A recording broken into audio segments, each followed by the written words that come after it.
हरारत न्यूज के साथ मैं हूं आसिम शिराजी। आज हम बात करेंगे नैब में करप्शन मुकदमात फैसलों में ताखीर के हवाले से। सुप्रीम कोर्ट ने एक मरतबा फिर कौमी एहतसाब ब्यूरो नैब की कारकर्दगी पर बरहमी का इजहार करते हुए रिमार्क्स दिए हैं कि करप्शन मुकदमात के फैसलों में ताखीर का जिम्मेदार नैब है, जबकि अदालत उज़्मा ने वफाकी काबीना से 120 नई एहतसाब अदालतों के क़याम की मंजूरी लेने, नई एहतसाब अदालतों के लिए इंफ्रास्ट्रक्चर बनाने और 1 माह में नैब रूल्स बनाकर पेश करने की हिदायत की है। अदालत उज़्मा में चीफ जस्टिस गुलजार अहमद की सरबराही में 3 रुकनी बेंच ने लाखड़ा पावर प्लांट की तामीर में बेज़ाब्तगियों से मुतालिक केस की समाअत की। समाअत के दौरान चीफ जस्टिस ने एहतसाब अदारे की सरबराह को मज़कूरा केस का तफ्तीशी अफसर तब्दील करने का हुक्म देते हुए रिमार्क्स दिए कि नैब में तफ्तीश का मयार जांचने का कोई निजाम नहीं। उन्होंने कहा कि नकाइज से भरपूर तफ्तीशी रिपोर्ट रेफरेंस में तब्दील कर दी जाती है। रेफरेंस दायर करने के बाद नैब अपनी गलतियां सुधारने की कोशिश करता है।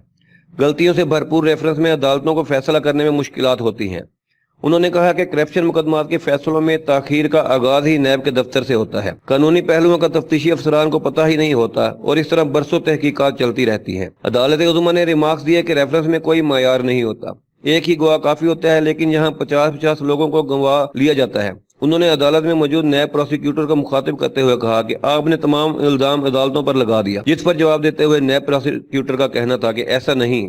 नैब प्रोसिक्यूटर के जवाब में चीफ जस्टिस ने रिमार्क्स दिए कि ऐसा ही है, अदालत को कोई मावनत नहीं मिलती, हकायक और कानूनी पहलुओं का मालूम ही नहीं होता, तहकीकात बरसों तक चलती रहती है। बाद अदालत ने 120 नई एहतसाब अदालतों के क़याम से मुतालिक सेक्रेटरी कानून को हदायत की कि वो वफाकी काबीना से मंजूरी लेकर 1 माह में जजिस तैनाती का अमल शुरू करें। इसके अलावा कहा गया कि नैब रूल ऑर्डिनेंस के शिक 34 के तहत बनाए जाएं, क्योंकि इसके SOP रूल के मुतबादल नहीं हो सकते। बाद केस की समाअत 1 माह के लिए मुलतवी कर दी गई। इलावा 120 नई अदालतों के क़याम के मामले में वजारत कानून ने सुप्रीम कोर्ट में जवाब जमा करा दिया। अदालत में जवाब में बताया गया कि 120 अदालतों के क़याम में माली मसाइल का सामना है, जबकि इसके लिए सालाना 2 अरब 86 करोड़ रुपए के बजट की जरूरत होगी, जबकि असामियों के लिए वजारत खजाना और एस्टेब्लिशमेंट डिवीजन से मंजूरी भी हासिल करना होगी। जवाब में कहा गया है कि इस सिलसिले में मशावरत का अमल शुरू कर दिया गया है, जबकि इस हवाले से बजट भी वजारत खजाना ने पास करना होगा। बताया गया है कि 5 एहतसाब अदालतों में जजिस के खाली असामियों पूर्ण करने के लिए समरी अरसाल कर दी गई है। दूसरी जानिब जवाब में ज़ेर इल्तवा मुकदमात के बारे में भी बताया गया और कहा गया कि मुल्क भर की 24 एहतसाब अदालतों में 975 मुकदमात ज़ेर इल्तवा हैं, जबकि तमाम अदालतें फ़ाल हैं।